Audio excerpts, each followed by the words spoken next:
بسم الله الرحمن الرحيم لقد جاءكم رسول من أنفسكم عزيز عليه ما عنتم حريص عليكم بالمؤمنين رؤوف رحيم إن الحمد لله نحمده ونستعينه ونستغفره ونعوذ بالله من شرور أنفسنا ومن سيئات أعمالنا من يهده الله فلا مضل له ومن يضلله فلا هادي له وأشهد أن لا إله إلا الله وأشهد أن محمدا عبده ورسوله يا أيها الذين آمنوا اتقوا الله حق تقاته ولا تموتن إلا وأنتم مسلمون يا أيها الناس اتقوا ربكم الذي خلقكم من نفس واحدة وخلق منها زوجها وبث منهما رجالا كثيرا ونساء واتقوا الله الذي تساءلون به والأرحام إن الله كان عليكم رقيبا يا أيها الذين آمنوا اتقوا الله وقولوا قولا سديدا يصلح لكم أعمالكم ويغفر لكم ذنوبكم ومن يطع الله ورسوله فقد فاز فوزا عظيما أما بعد فإن خير الهدي هدي محمد صلى الله عليه وسلم وشر الأمور محدثاتها وكل محدثة بدعة وكل بدعة ضلالة وكل ضلالة في النار فأعوذ بالله السميع العليم من الشيطان الرجيم بسم الله الرحمن الرحيم وإنك لعلى خلق عظيم وعن أبي هريرة رضي الله تعالى عنه قال قال رسول الله صلى الله عليه وسلم إنما بعثت لأتمم مكارم الأخلاق وفي رواية إنما بعثت لأتمم صالح الاخلاق او كما قال علیہ الصلوۃ والسلام۔ قرآن پاک سورہ قلم کی ایک آیت بڑی مشہور اور حضرت ابو ہریرہ رضی اللہ تعالی عنہ سے روایت کردہ حدیث جس کو امام بخاری رحمۃ اللہ علیہ نے الادب المفرد میں، امام ابن سعد اپنی طبقات میں، امام احمد بن حنبل اپنی مسند میں، امام حاکم اور امام مالک رحمۃ اللہ علیہ نے اپنی مؤطا میں نقل کیا ہے۔ بڑی مشہور حدیث ہے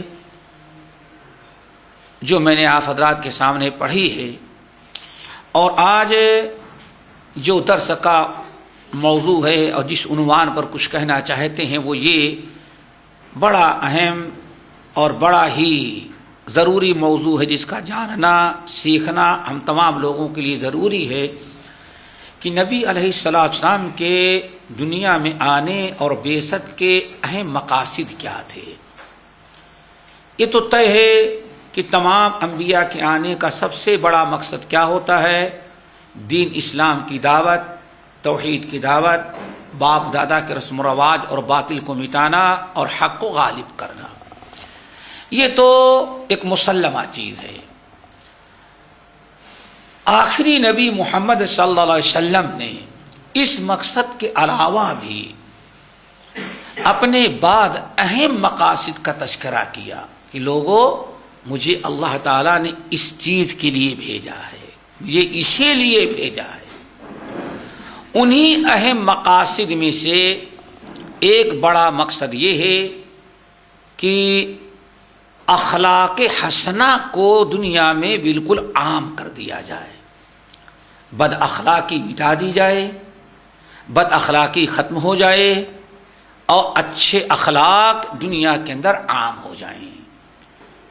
نبی علیہ السلام کے بعثت کے اہم مقاصد میں سے ایک مقصد یہ ہے اچھے اخلاق کی دعوت، اچھے اخلاق کو غالب کر دینا، اب بد اخلاقی کو دنیا سے مٹانا اور ان کا ختم کرنا۔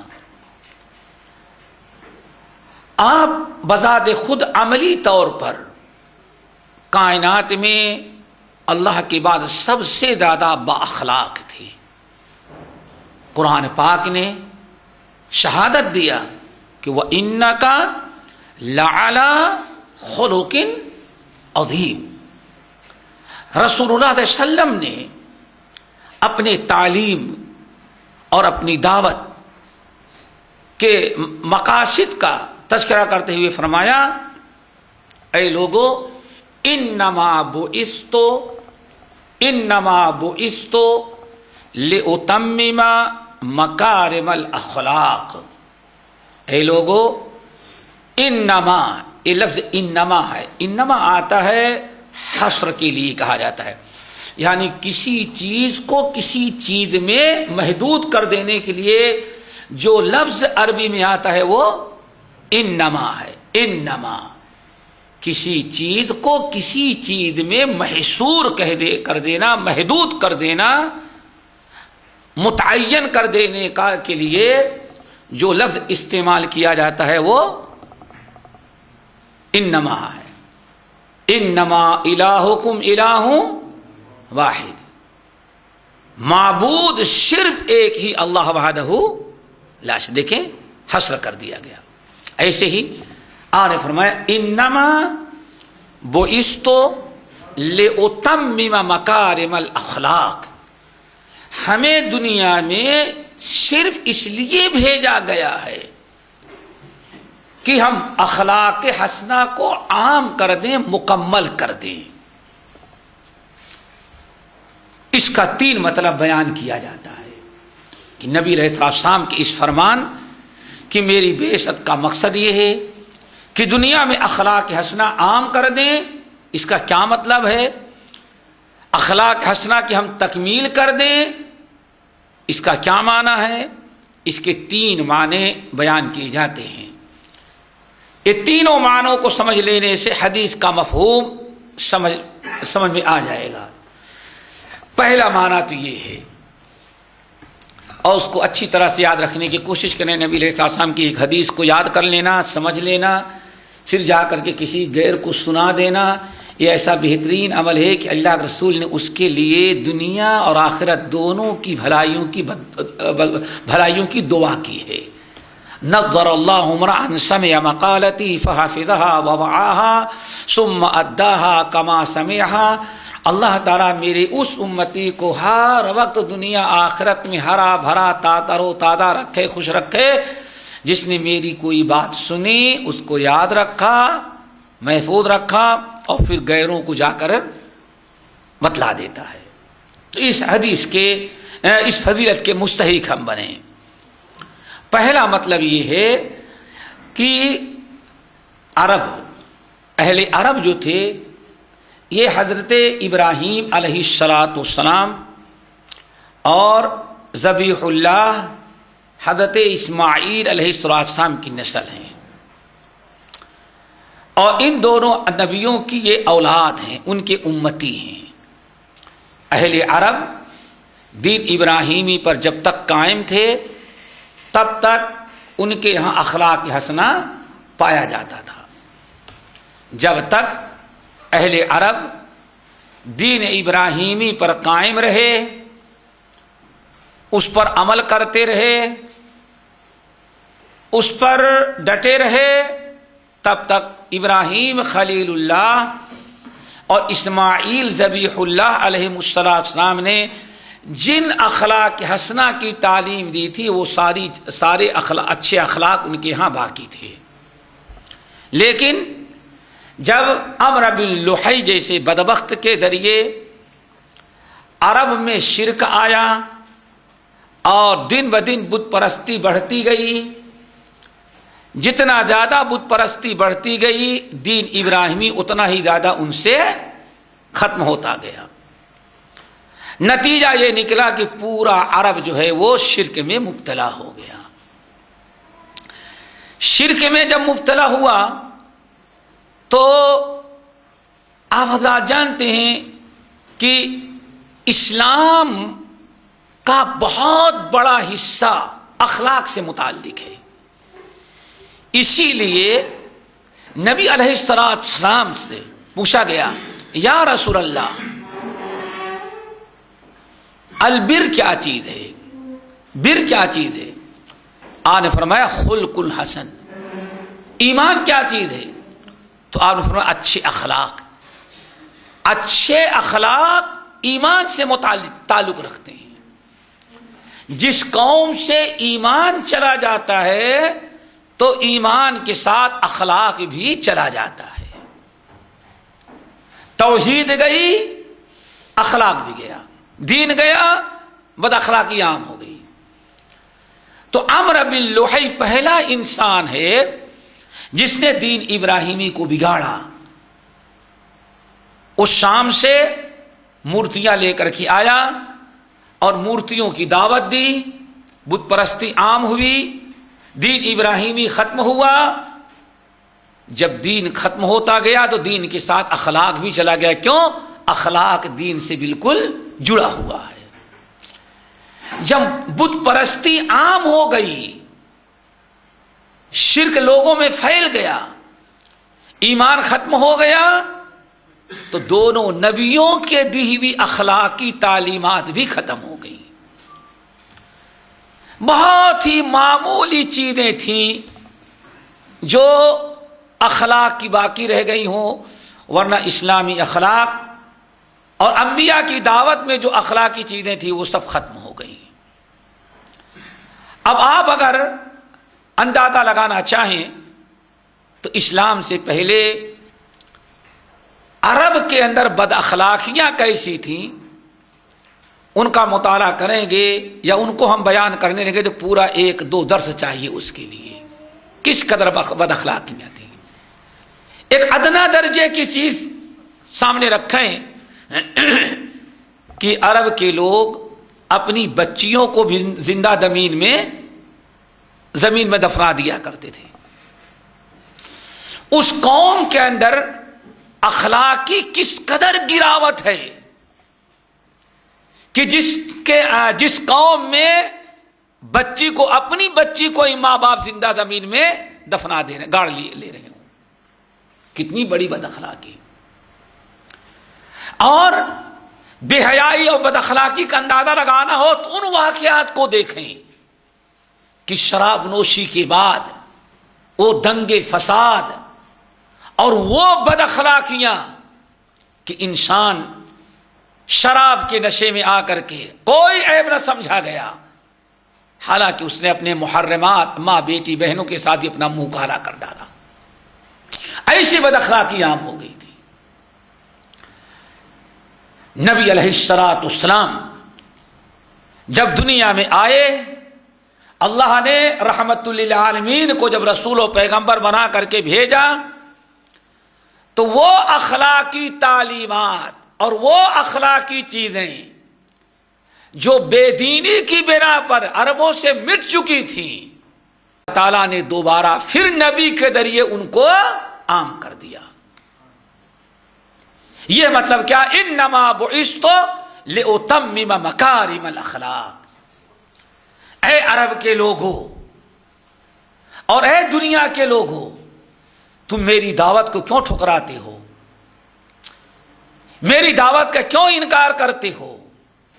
میری تعلیمات سے کیوں دور جا رہے ہو؟ میں کون سی نئی چیز لے کر کے آیا ہوں؟ انما بعثت لأتمم مکارم الاخلاق۔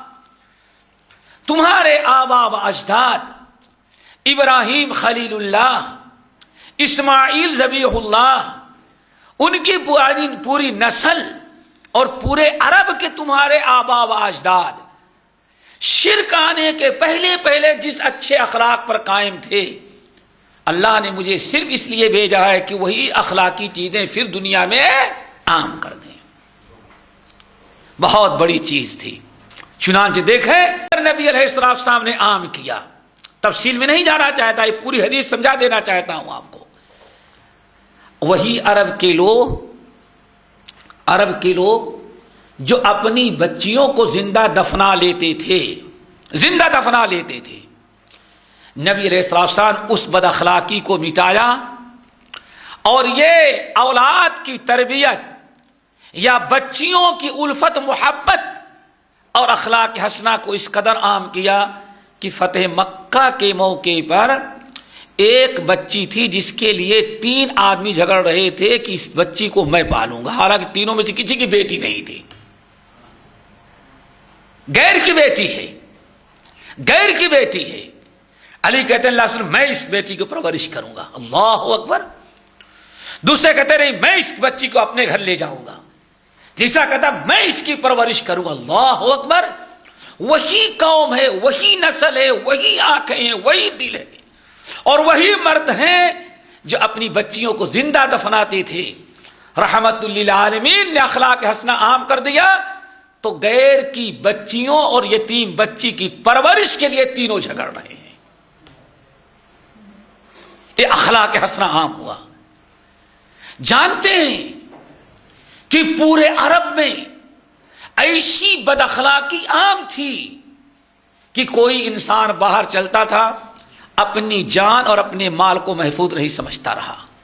ڈاکو، چور، لٹیرے، قتل و غارت کرنے والے لوٹ لیا کرتے تھے، لیکن الحمدللہ نبی علیہ السلام جو رحمت للعالمین بن کر کے آئے، جو اخلاق حسنہ کی تکمیل کرنے کے لیے آئے تھے، اخلاق حسنہ کو عام کرنے کے لیے، بد اخلاقی کو برائی مٹانے کے لیے آئے تھے، جب اسلام عام ہو گیا تو اللہ اکبر، کسی کی جان کسی کا مال لینے کے بجائے، آپ حضرات جانتے ہیں مکے سے جب لوگ مدینہ آئے تو مدینے کے انصار نے کیا کیا؟ میرے انصاری بھائی دیکھیں 2 باغ ہمارے پاس ہے، آپ ہمارے بھائی ہیں، ایسا کریں 2 باغوں میں سے ایک باغ آپ کو جو پسند ہو آپ لے لیں، دوسرا باغ میرا ہوگا۔ دنیا میں کوئی قوم اس کی نظیر اور مثال نہیں پیش کر سکتی۔ یہ میری 2 دکانیں ہیں، ہمارے پاس 2 دکان، اور مکے سے آنے والے آپ ہمارے مسلمان بھائی، آپ کے پاس کوئی دکان نہیں، ایسا کرو آج آپ آئیں، آج ہی میری ایک دکان پسند کر لیں، وہ میں آپ کو دے دیتا ہوں۔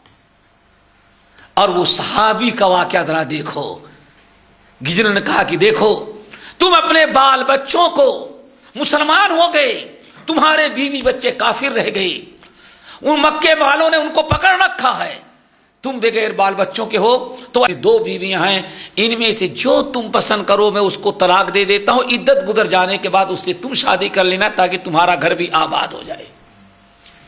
کیا دنیا میں کوئی قوم یا کوئی انسان ایسے اچھے اخلاق کا مظاہرہ کر سکتا ہے؟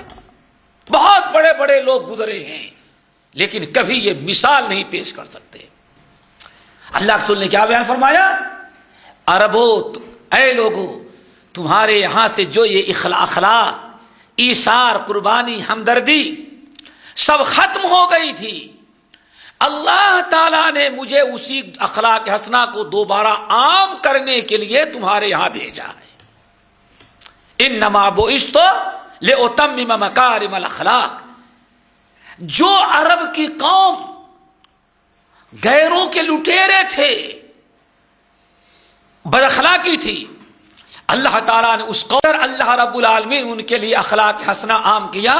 حیرت ہوتی ہے، بڑی حیرت ہوتی ہے۔ صرف صحیح بخاری کا وہ واقعہ آپ سامنے رکھ لیں، بس صحیح بخاری کا وہ واقعہ، ایثار، قربانی، نماز نبی علیہ السلام نے نماز عشاء ادا کرائی، سلام پھیرنے کے بعد سارے لوگ چلے گئے، ایک شخص بیٹھا ہے۔ آپ نے پوچھا کہاں سے آئے بھائی؟ میں مسافر آدمی ہوں، ہمارے رہنے سہنے کا کوئی انتظام نہیں، مدینے میں ہمارا کوئی پہچان کا نہیں، میں یہی رات گزار لوں گا۔ آپ نے پوچھا کھانا کھا چکے؟ نہیں، کھانا نہیں کھایا ہے۔ اللہ اکبر۔ نبی علیہ السلام نے فوراً اپنے گھر بھیجا آدمی کو، جاؤ دیکھو گھر میں کچھ کھانا ہے۔ پتا چلا کہ آپ کے گھر میں کوئی چیز کھانے کی نہیں ہے۔ آپ نے لوگوں سے پوچھا، بہت سارے لوگ تو عشاء پڑھ کے چلے گئے ہیں، معمولی سے مقدار میں رہ گئے تھے، کوئی لے جانے کے لیے کسی کے پاس کچھ نہیں۔ حضرت ابو طلحہ رضی اللہ تعالیٰ عنہ کہنے لگے یا رسول اللہ میں اس کو اپنے گھر لے جاؤں گا. لے گئے. اس سے بڑا اخلاق اور کیا ہوگا. نبی علیہ السلام سے کہا اللہ کے رسول میں اس کو اپنے پاس لے جاؤں گا. آپ نے فرمایا لے جاؤ. گھر لے گئے. اپنی بیوی سے کہتے ہیں کہ میں اللہ کے رسول کا مہمان لے کر کے آیا ہوں, گھر میں کچھ ہے؟ تو اللہ اکبر, مردوں کی طرح عورتوں میں بھی کتنے اخلاق عام ہو گئے. انہوں نے نہیں کہا کہ پہلے پوچھ لیتے تب لے کر کے آتے, نہیں یہ بھی نہیں گوارا, لے کے آگے کوئی بات نہیں. کہا کچھ ہے؟ کہا ایسا کرتے زیادہ تو نہیں ہے, بس بچوں کا ہے کھانا, کیا کریں گے؟ اللہ اکبر. ہم دونوں بچوں کو تھپکی دے کے سلا دیتے ہیں, ہم دونوں بھوکے پیٹ پر پتھر باندھ کے سو جائیں گے اور اس مسافر کو کھانا کھلا کر کے آسودہ کر کے سلا دیں گے. دیکھا آپ نے, آخرکار ہوا یہی. چلو کیا کریں, بچوں کا کھانا تھا بس, خود میاں بیوی کے لیے نہیں تھا. تھپکیاں دے کر کے بچوں کو سلا دیے. کون ماں ہے جو اپنے بھوکے بچوں کو بھوکا سلائے؟ لیکن ایثار ہے, اخلاق ہے. نبی کے تربیت یافتہ لوگ ہیں, جس نبی کو اللہ تعالیٰ نے اخلاق حسنہ ہی عام کرنے کے لیے دنیا میں بھیجا تھا. مشورہ یہ ہوا کہ بچوں کو تھپکیاں دے کر کے بھوکا سلا دو اور دسترخوان پر کھانا لا کے رکھ دینا, اور چراغ درست کرنے کے لیے تم آنا اور چراغ کو بجھا دینا. ابو طلحہ اپنی بیوی کو کہہ رہے ہیں چراغ جب بجھ جائے گا تو مہمان کھانا کھائے گا, میں ویسے ہی اپنا منہ حرکت کرتا رہوں گا تاکہ مہمان کو احساس نہ ہو کہ میں کھانا نہیں کھا رہا ہوں. اس طرح سے اللہ کے رسول کا مہمان آسودہ ہو جائے گا, بچے سو جائیں گے, ہم دونوں بھوکے پیٹ پر پتھر باندھ کر کے لیٹ کے سو جائیں گے. صبح اللہ مالک, اللہ اکبر. اور یہی کیا. بچے سو گئے, کھانا رکھ دیا گیا, مہمان کھانا کھانے لگا. کھانے کی باری آئی, ابو طلحہ صحابی بھائی آگے ساتھ بیٹھے ہوئے تھے اور بالکل اسی ایکشن میں کہ ہاں ہم شروع کر رہے ہیں, اور اتنے میں صحابیاں ان کی بیویاں آئیں اور چراغ درست کرنے کے بجائے کے بہانے چراغ کو بجھا دیا.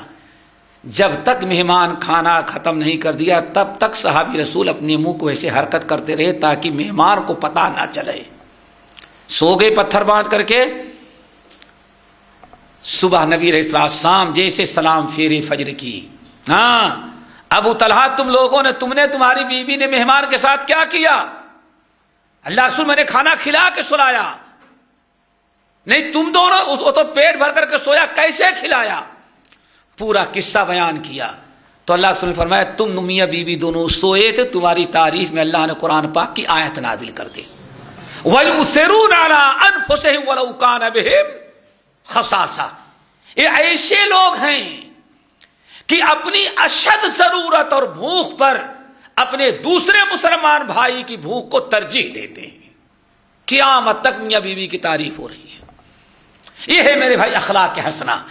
تو پہلا مطلب ہو گیا کہ جو عرب کے سے بے دینی اور شرک کی وجہ سے بد اخلاقیاں عام ہو گئی تھیں, اور دین اور ایمان جب گیا تو اچھے اخلاق بھی ان کے ختم ہو گئے تھے.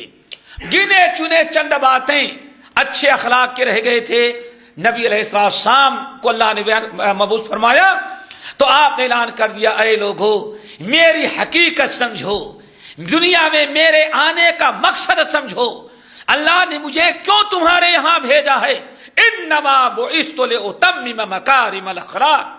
ہمیں اللہ نے اس لیے بھیجا ہے کہ تمہارے یہاں دنیا والوں میں اخلاق حسنہ کو دوبارہ پھر عام کر دیا جائے. اللہ تعالیٰ نے آپ کی برکت سے دنیا میں اخلاق حسنہ عام کر دیا. دوسرا معنی وہ بھی بڑا اہم ہے, اللہ اکبر. دوسرا مطلب کیا ہے کہ مجھے اللہ نے اس لیے بھیجا ہے کہ دنیا میں اخلاق حسنہ کو عام کر دیں. دوسرا معنی کیا ہے؟ دوسرا معنی یہ ہے, وہ بھی اچھی طرح سے سمجھیں, کہ نبی علیہ السلام سے پہلے جتنے انبیاء علیہ السلام دنیا میں مبعوث ہوئے تھے, کسی کے ہاں اخلاق حسنہ اس قدر تمام زندگی کے گوشے اور تمام زندگی کے جو حالات ہوتے ہیں، تمام احوال میں اخلاق حسنہ عام نہیں تھا، بلکہ تمام انبیاء کو بعد اخلاق حسنہ کی تعلیم دے کر کے بھیجا گیا تھا، اور بہت سارے انبیاء کو اخلاق کے ساتھ ساتھ دوسری چیزیں مزید دے دی گئی تھیں. یعنی کسی نبی کو ساری اخلاقیات کی تعلیم دے کر کے نہیں بھیجا گیا تھا. مثال کے طور پر بہت ہزاروں چیزیں اخلاق میں آتی ہیں، لیکن تمام انبیاء جب آئے تھے تو اخلاق کا کچھ حصہ حضرت ابراہیم کی شریعت میں، کچھ حصہ حضرت موسیٰ کی شریعت میں، کچھ حضرت عیسیٰ کی شریعت میں. مثال کے طور پر دیکھیں، حضرت عیسیٰ علیہ السلام کے ہاں اخلاق کہا جاتا ہے نبی علیہ السلام سے پہلے تمام انبیاء میں سب سے زیادہ جس نبی کی شریعت میں اور دعوت میں اخلاق پر زیادہ زور دیا گیا تھا وہ حضرت عیسیٰ علیہ السلام ہیں. ان کے ہاں اخلاق میں کیا تھا؟ اللہ اکبر، کہ اگر کوئی تمہیں اوپر ایک چپت مار دے تو کہنا بھائی ایسا کرو اس پر بھی مار لو تاکہ تمہارا دل ٹھنڈا ہو جائے. یعنی صبر کرنے کا بہت ہی زیادہ کیا تھا؟ صبر کرنے کا.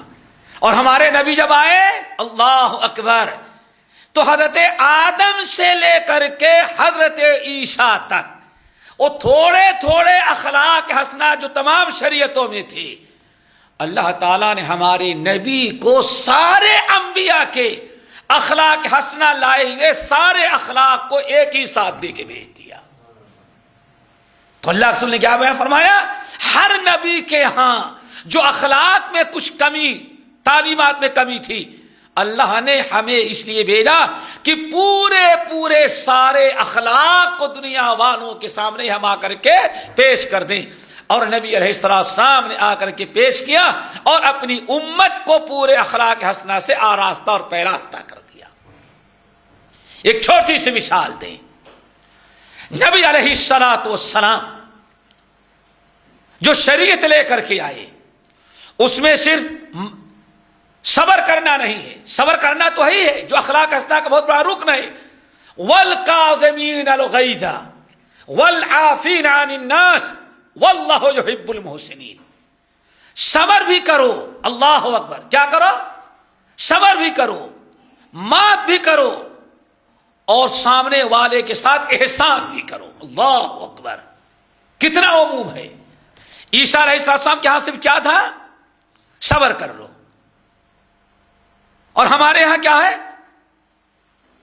اے نبی، الحکم کیا ہے؟ صبر کرو، غصے کو پی ڈالو، معاف کر دو. کیوں؟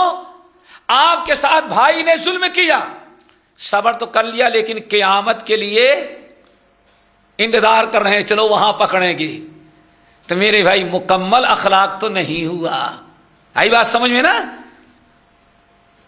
پھر قرآن کیا کہا؟ صبر کرو، غصے کو پی ڈالو اور سامنے والے کو معاف کر دو، یہاں بھی اور آخرت میں بھی. پھر واللہ یحب المحسنین، ایسا بھی نہیں کہ ہاں دل میں رکھ کر کے بیٹھو اس نے معاف تو کر دیا لیکن دل بڑا دکھایا ہے. نہیں، اللہ فرماتے ہیں آئندہ اس کے ساتھ تم بذات خود احسان بھی کرو. اور اگر نہ سمجھ میں آیا ہو تو ایک مثال دیتے ہیں. نبی علیہ السلام کے نواسے حضرت حسن رضی اللہ تعالیٰ عنہ ایک مرتبہ وضو کر رہے تھے. ان کا نوکر، ان کا غلام وضو کرا رہا تھا. پرانے زمانے میں سمجھتے تھے زمین کچی ہوتی تھی اور برتن ہوتا تھا، اسی میں پانی لے کر کے ایک خادم جو ہے گراتا تھا تاکہ آدمی وضو کر لے. وہ اوپر سے پانی ڈال رہا ہے کھڑا ہو کر کے. حضرت امام حسین رضی اللہ تعالیٰ عنہ نواسے رسول وضو کر رہے ہیں. وہ بیچارے کے ہاتھ سے لوٹا چھوٹ گیا. لوٹا بھی مٹی کا ہوتا تھا، لوٹا بھی ٹوٹا، اور مٹی جب پانی پڑا تو مٹی کے ساتھ پانی کے ساتھ کیچڑ اچھل کر کے ان کا کپڑا بھی خراب ہوا، بدن پر بھی مٹی آ گئی. تجربہ ہوگا جو لوگ دیہات میں رہتے ہیں، پانی اگر کچی مٹی میں پانی گرا تو وہ صرف پانی نہیں بلکہ مٹی اور گندگی ساتھ لے کر. اللہ اکبر. غلام سے اتنی بڑی غلطی. حضرت حسن کا کپڑا خراب، لوٹا ٹوٹا، کپڑا خراب اور پھر بدن پر کیچڑ. بڑے غصے میں آئے، دیکھتا نہیں تو اندھا ہو گیا، قاعدے سے پکڑتا نہیں. وہ بیچارہ کانپ رہا ہے، آقا غصے میں ہے، بڑے غصے میں. وہ دور جا کے بیچارہ کھڑا ہوا، کہتا ہے آقا اللہ فرماتے ہیں والکاظمین الغیظ، غصہ آ جائے تو غصے کو پی ڈالو. دیکھا، یہ ہے اخلاق. آپ سے پہلے حضرت آدم سے لے کر کے حضرت عیسیٰ تک علیہ السلام جتنی انبیاء کے شریعتوں میں جو جو اخلاق تھے تھوڑے تھوڑے، اللہ نے امت مسلمہ میں نبی کو بھیج کر کے سارے اخلاق جمع کر دیا. اور اس کی مثال ذرا دیکھو. حضرت حسن کے غلام نے کیا کہا؟ والکاظمین الغیظ. آقا اللہ فرماتے ہیں غصے کو پی ڈالو.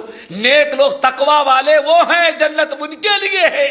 اعدت للمتقین، متقین کے لیے جنت تیار کی گئی ہے. اور متقین کون ہے؟ والکاظمین الغیظ. جب غصہ آتا ہے تو غصے کو استعمال نہیں کرتے بلکہ غصے کو پی ڈالتے ہیں. ایک آیت نے اور ایک اچھے اخلاق کے اجر و ثواب نے حضرت امام حسن کے سارے غصے کو ٹھنڈا کر دیا.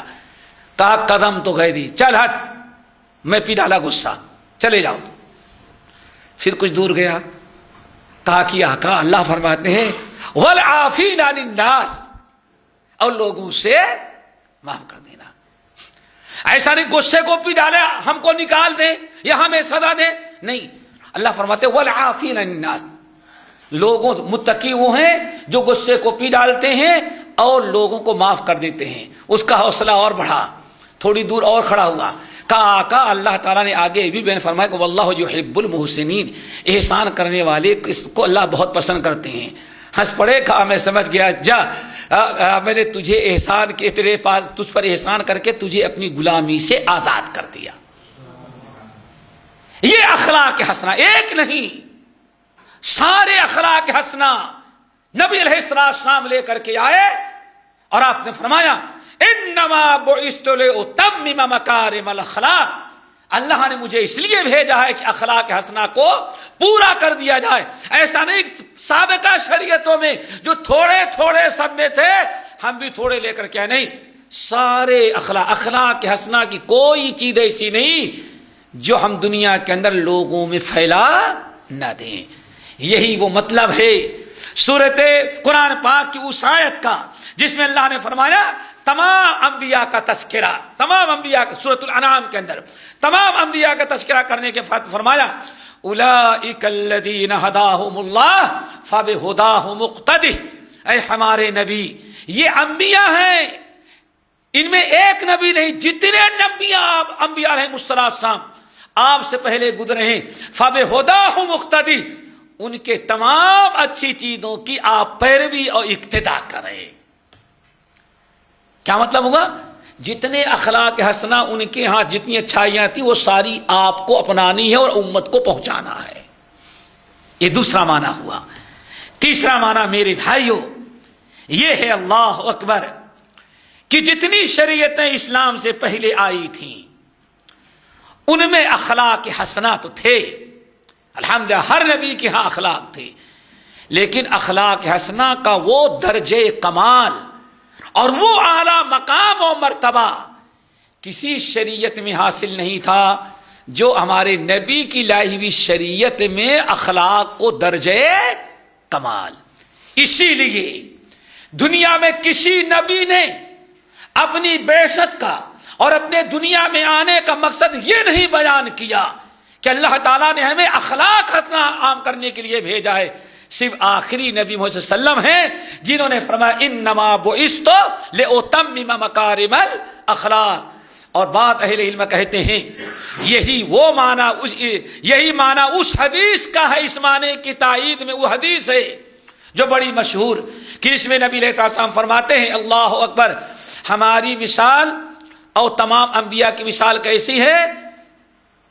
ایک شخص نے ایک محل بنایا بہت بڑا، اور محل بنایا تو ایک جگہ دیوار میں ایک اینٹ کی جگہ باقی رہ گئی تھی۔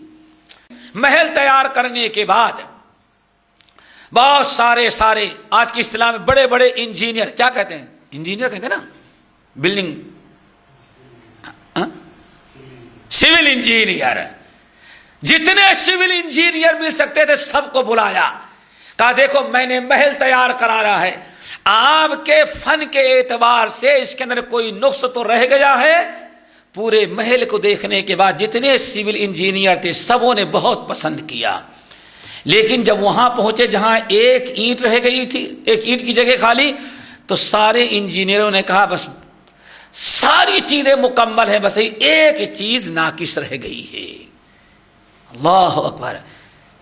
ایسے ہی جیسے محل تو تیار ہو گیا لیکن ایک اینٹ کی جگہ باقی۔ آپ نے فرمایا یہی مثال ہے ہماری اور انبیاء کی۔ آدم علیہ السلام سے لے کر کے حضرت عیسیٰ علیہ السلام تک جو نبوت کا سلسلہ آ رہا تھا، چل رہا تھا، عیسیٰ پر وہ سلسلہ ختم ہو گیا، لیکن ایک اینٹ کی جگہ اس سلسلے میں باقی تھی۔ وہ جو ایک اینٹ باقی تھی اسی کو اللہ نے میرے لیے رکھا تھا، وہاں مجھے بیٹھا دیا، وہی اینٹ کا مقام میں رکھتا ہوں۔ اللہ اکبر! تو اس حدیث سے اس تیسرے معنی کی تائید ہوتی ہے جس میں ہے کہ نبی علیہ السلام کی لائی ہوئی شریعت میں اخلاق حسنہ کا جو مقام و مرتبہ ہے اور جو اعلیٰ درجہ حاصل ہے، کسی اور نبی کے ہاں اخلاق کا یہ مقام و مرتبہ حاصل نہیں تھا۔ اللہ اکبر! ایک چھوٹی سی بات سنو بھائی، اس شریعت میں اخلاق کا مقام و مرتبہ آپ نے ارشاد فرمایا، اللہ اکبر! بہت ساری روایتیں ہیں لیکن ایک روایت بس کافی ہے۔ آپ نے ارشاد فرمایا ان الرجل لیدرک درجۃ الصوام والقوام بیاجات اللہ بحسن خلقہ او کما قال علیہ السلام، میرا ایک امتی رات بھر سوتا ہے لیکن میرا ایک امتی رات بھر تہجد کی نماز پڑھنے والے اور دن بھر روزہ رکھنے والوں کا مقام حاصل کر لیتا ہے اور سوتا رہتا ہے رات میں۔ وہ کیسے؟ اور فرمایا خود تو سوتا رہتا ہے لیکن رات بھر تہجد کی نماز پڑھنے والے اور دن بھر روزہ رکھنے والوں کا مقام اپنے اچھے اخلاق کی برکت سے حاصل کر لیتا ہے۔ یہ ہے اسلام میں اخلاق حسنہ کا مقام و مرتبہ۔ اللہ اکبر!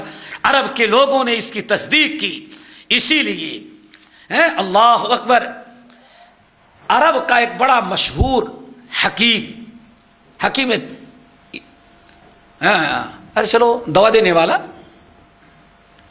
حکیم کہتے تھے جو بڑی حکمت اور دانائی اور عقل مندی کی بات کریں، اپنے قبیلے اور قوم کا، عرب کا مشہور عقل مند تجربے کار حکیم اقسم بن سیفی، کیا نام تھا؟ اقسم بن سیفی، اور یہ بڑا نرالا آدمی ہے، بڑے نرالے آدمی ہیں، لیکن صحابی نہیں بن سکے، جیسے کہ ابھی ہم کی حدیث میں بتاتے ہیں آپ کو۔ اللہ اکبر!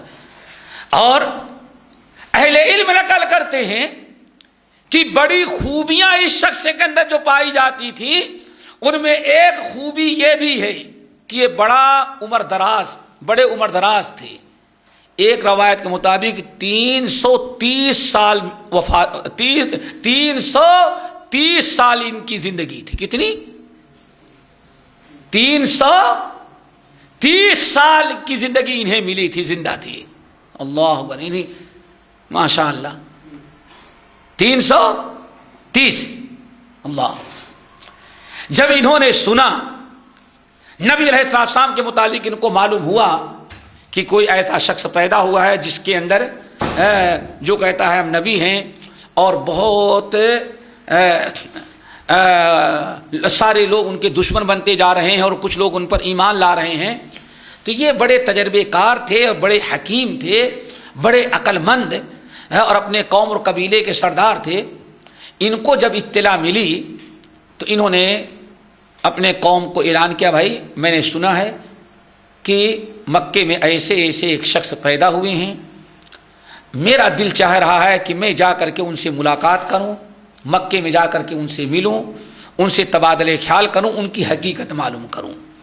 لیکن قوم کے بڑے ہی دلارے ہر دل عزیز یہ سردار تھے. قوم کے لوگوں نے کہا کہ نہیں, ہم لوگ آپ کے بارے میں ڈرتے ہیں, راستہ اتنا امن و امان کا نہیں, اتنا لمبا سفر طے کر کے آپ وہاں جائیں, یہ عقل کے خلاف یہ مناسب نہیں ہے, اس لیے کوئی اور راستہ اختیار کریں.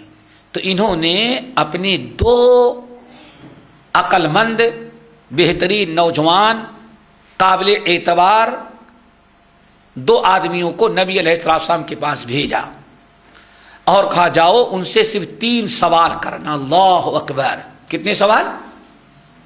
3 سوال کرنا اور خوب غور سے جائزہ لو.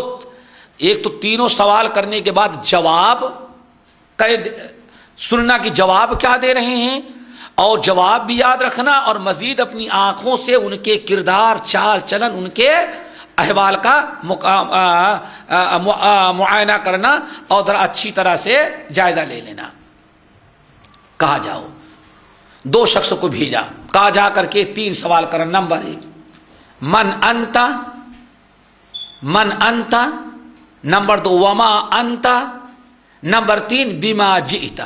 3 ہو گئے نا, من انتا وما انتا و بما جئتا. ان کے دونوں قاصد آئے, مکہ پہنچ گئے, لوگوں سے پوچھا, اور جب انہوں نے بتایا کہ میں اقسم بن قاسم کا قاصد ہوں, اب عرب کے مکے والے لوگ کچھ کر نہیں سکتے تھے, روکنا تو چاہا لیکن انہوں نے کہا نہیں, ہمیں اقسم بن سیفی نے ان سے ملنے کے لیے بھیجا ہے, ہمیں ان سے ملنا ہے. لوگوں نے بتا دیا. نبی علیہ السلام کے پاس آئے دونوں قاصد اور کہا کہ نحنو انا رسولو اقسم بن سیفی.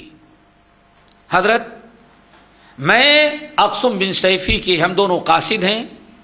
وہ خود آنا چاہتے تھے لیکن لوگوں نے آنے سے روک دیا, تو انہوں نے ہمیں آپ کے پاس بھیجا ہے, اور انہوں نے کہا کہ ہم آپ سے پوچھیں کہ من انتا وما انتا بما جئتا. تینوں سوال ان دونوں نے کر لیا.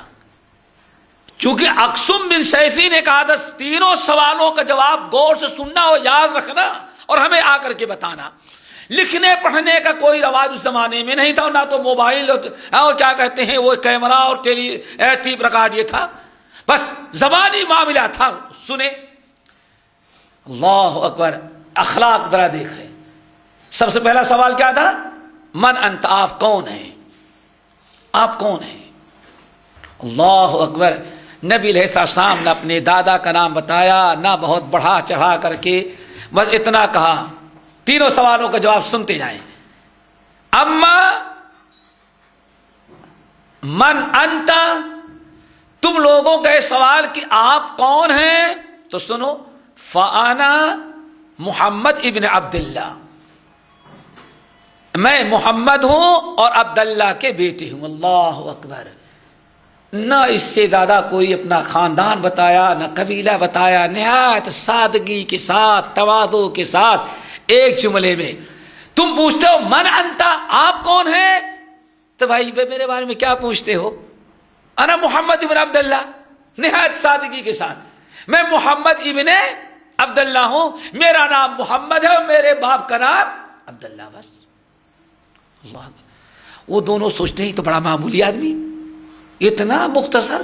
عربوں میں اپنے خاندان اور قبیلے ہی کے نام پر تو فخر کیا جاتا تھا, یہ تو سنتے تھے اتنا بڑا آدمی لیکن اتنا سادہ. ہم لوگ پوچھتے ہیں من انتا, تم کون ہو, تو کہتا ہے بس انا محمد بن عبداللہ, میرا نام محمد ہے, میرے والد کا نام عبداللہ ہے. دادا کا بھی نام نہیں بتایا. کیوں؟ دادا کا نام بتانے کے بعد سارے لوگ سمجھ جاتے. بس اور تمہارا دوسرا سوال کہ ما انت، آپ کیا ہیں؟ اللہ اکبر، آپ کیا ہیں؟ تو فانا عبد اللہ و رسولہ، میں اللہ کا بندہ اور اللہ کا رسول ہوں۔ اللہ اکبر، بس اس سے زیادہ کچھ نہیں کہا۔ بڑی حیرت ہوئی، اتنا مختصر تعارف، عرب کا نام اور آدمی اور تعارف ایک ایک جملے میں۔ ہم نے پوچھا تم کون ہو؟ تو کہا محمد بن عبداللہ ہیں۔ جب پوچھا آپ کیا ہیں؟ تو کہا عبداللہ و رسولہ۔ کہا اچھا، اور تمہارا تیسرا سوال بما جئت، آپ قوم کے لیے کیا لے کر کے آئے ہیں اور قوم کو کیا پیش بتا رہے ہیں؟ اللہ اکبر۔ تو آپ نے جواب دیا۔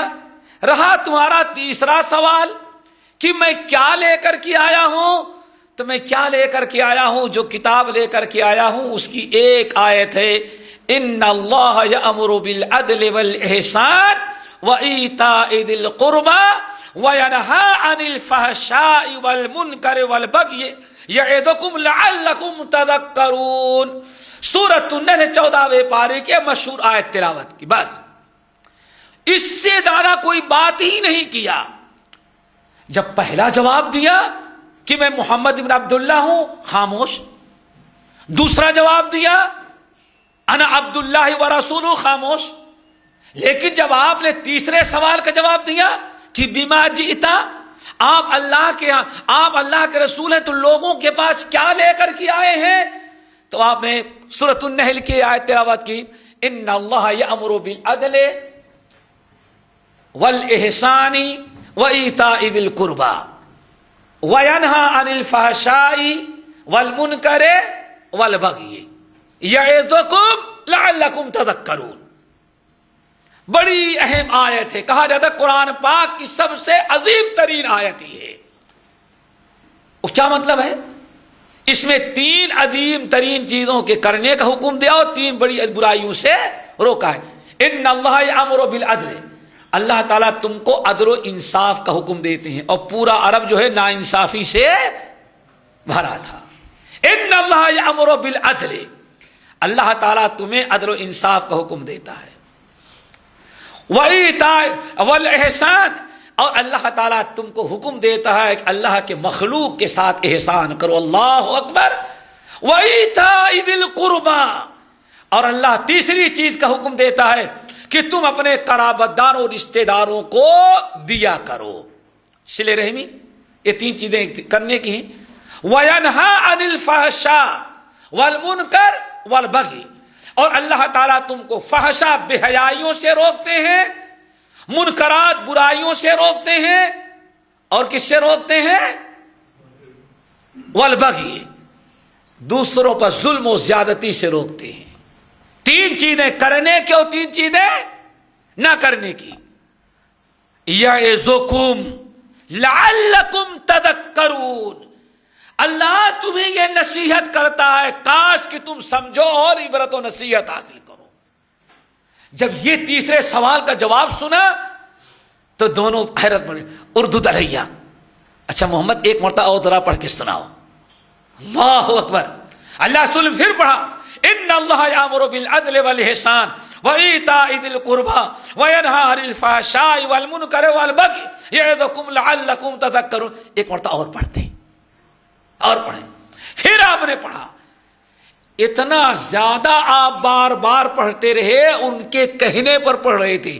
اللہ رسول نے نہیں کہا کہ ایک مرتبہ پڑھ دیا تم کو یاد نہیں ہوا، 2 مرتبہ پڑھ دیا سنتے نہیں تم، اللہ اکبر، نہیں، یہی آپ کا اخلاق تھا۔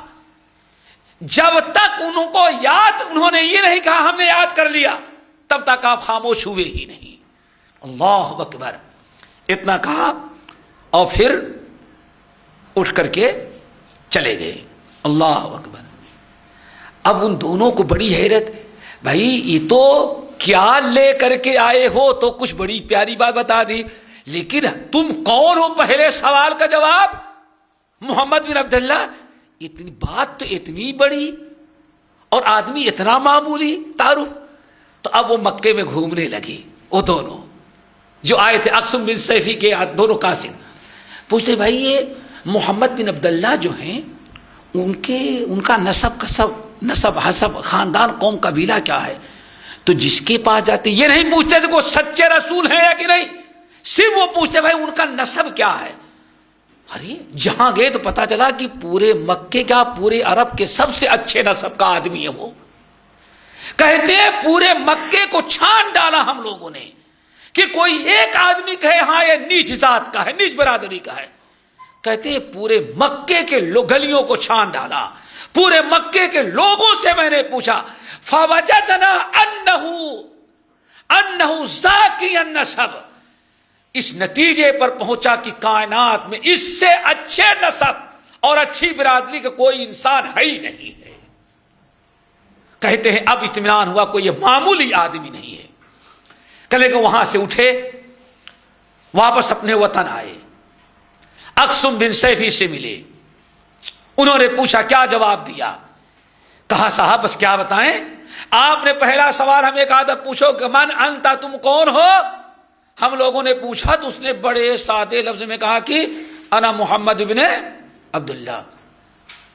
لم یرفع نسبہ، اس نے اپنی ذات برادری حسب نسب کو اس سے زیادہ بڑھایا ہی نہیں. کہتے ہیں بڑی حیرت ہوئی، لیکن مکے کے لوگوں سے پوچھا تو پتا چلا کہ پورے مکے کا پورے عرب دنیا میں سب سے اچھے نسب کا وہ آدمی ہے. میں نے پوچھا من انتا ما انتا، آپ کون ہیں؟ آپ نے دوسرا سوال دیا تھا تو اس نے کہا کہ انا عبداللہ و رسولہ.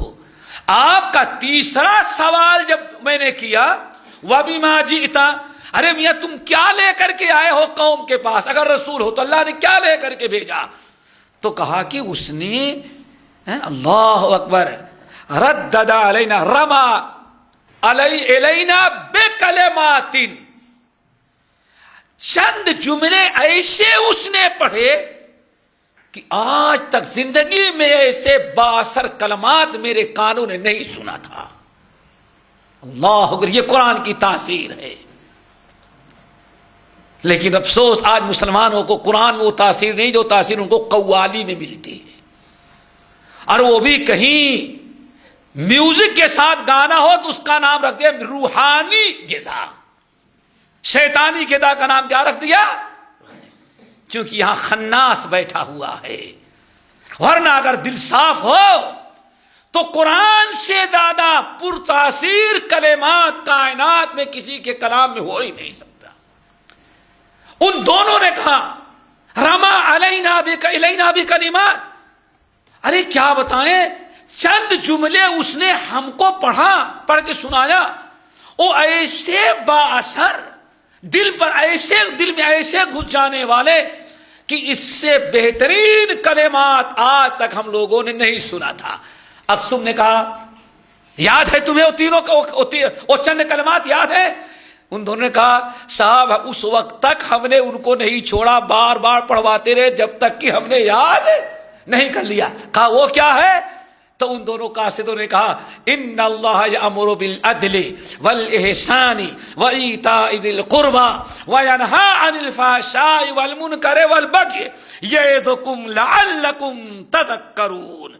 اللہ اکبر. اقسم بن سیفی نے جیسے اس جملے کو سنا کہا سن لو اللہ اکبر، یأمر بمکارم الاخلاق، یأمر بمکارم الاخلاق. ارے دنیا میں سب سے اچھے اخلاق کی دعوت دینے والا یہی انسان محمد ہے. محمد سے زیادہ جو مکے میں پیدا ہوا ہے اس سے زیادہ اچھے اخلاق کی دعوت کائنات میں کوئی دینے والا نہیں ہے. یہ ہے ہمارے نبی کا مقام اور نبی کے آنے کا مقصد. انما بعثت لاتمم مکارم الاخلاق. ایک دور دراز کا رہنے والا 330 سالہ بوڑھا ایک دو کر نہیں پایا، 350 سال زندہ ہے. عرب کے شاعر، عرب کے کاہن، عرب کے حکماں، دنیا کے پتہ نہیں کتنے کتنے لوگوں کو دیکھا، لیکن قرآن پاک کی آیت جیسے سنا بول پڑا کہ اچھے اخلاق کی دعوت محمد سے زیادہ کسی اور کے کلام میں نہیں ہے. انما بعثت لأتمم مکارم الاخلاق. افسوس ہے آج کا مسلمان ہمارے نبی سے اپنا اخلاق سیکھنے کے بجائے خنزیر اور سور کھوروں سے سیکھا کرتا ہے اور ان کو کہتا ہے کہ ہاں وہ سب سے بڑے اخلاق ہیں. ننگے وہ ہوں، شرابی وہ ہوں، زانی وہ ہوں، قاتل وہ ہوں، دنیا کی ساری برائیاں کریں لیکن بس تھینک یو کر دیتا ہے، وہ بڑا اخلاق مند ہو گیا. اور یہ ملا بیچارہ جزاک اللہ خیرہ کہتا ہے، یہ اخلاق والا نہیں رہ گیا. میرے بھائیوں، نبی جو شریعت دین لے کر کے آئے ہیں اس سے زیادہ اخلاق دنیا کے کسی بھی مذہب کے اندر نہیں ہے. کیوں؟ انما بعثت لأتمم مکارم الاخلاق. اللہ تعالی ہمارے اندر نبی کے لائے ہوئے اخلاق پیدا کر دے، نبی کے لائے ہوئے اخلاق کو سیکھنے کا، پڑھنے کا، سمجھنے کا، دعوت دینے کا اللہ تعالی ہمارے اندر جذبہ پیدا کر دے. اسی لیے نبی علیہ السلام ارشاد فرماتے، بہت ساری روایات ہیں لیکن وقت ختم ہے، بس ایک حدیث اور بتا دیتے ہیں کہ نبی علیہ السلام نے ارشاد فرمایا، ان اللہ عز وجل کریم یحب الکرم. اے لوگو، اللہ عز وجل کریم ہے اور کرم نوازی اخلاق ہے. اللہ لوگوں کے ساتھ کرم کرنے والا ہے. یحب الکرم. اللہ تعالیٰ بہت پسند کرتے ہیں کہ ہمارے بندے بھی بندوں کے ساتھ رحم و کرم کریں. یحب معالی الاخلاق. اور اللہ تعالیٰ اچھے اخلاق سے بڑی محبت کرتے ہیں یا اچھے اخلاق والے سے بڑی محبت کرتے ہیں. وَيَكْرَهُ سِفْسَافَهَا. اور بد اخلاقی اللہ تعالیٰ کو بہت ہی زیادہ ناپسند ہے. اللہ تعالی ہم سب کو عمل کرنے کی توفیق نصیب فرمائے اور نبی کے اخلاق اور نبی کی لائی ہوئی تعلیمات کو سیکھنے کی توفیق دے. اقول قولی ھذا واستغفر اللہ من کل ذنب واتوب الیہ.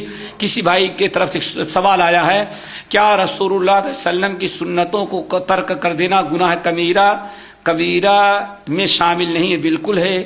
نبی علیہ السلام نے ارشاد فرمایا کہ من اللہ اکبر نہیں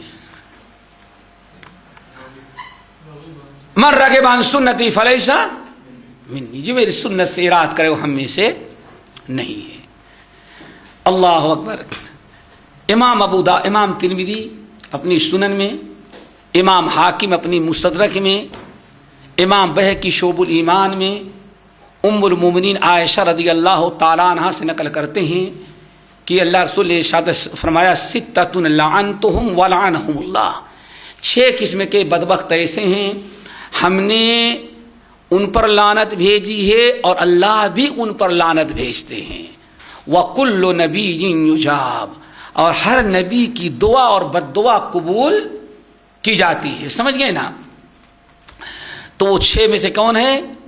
ایک ہے وَالتَّارِكُ لِسُنَّتِي. میری سنتوں کو چھوڑنے والا. میرے بھائی دیکھو، ہمارے بعد اسلاف کہتے تھے کہ اللہ اکبر، یہ نہ دیکھو کہ یہ سنت چھوٹی ہے یا بڑی، کم سے کم یہ دیکھو کہ طریقہ کس کا ہے. جس کا طریقہ ہے وہ چھوٹا ہے یا کہ بڑا ہے.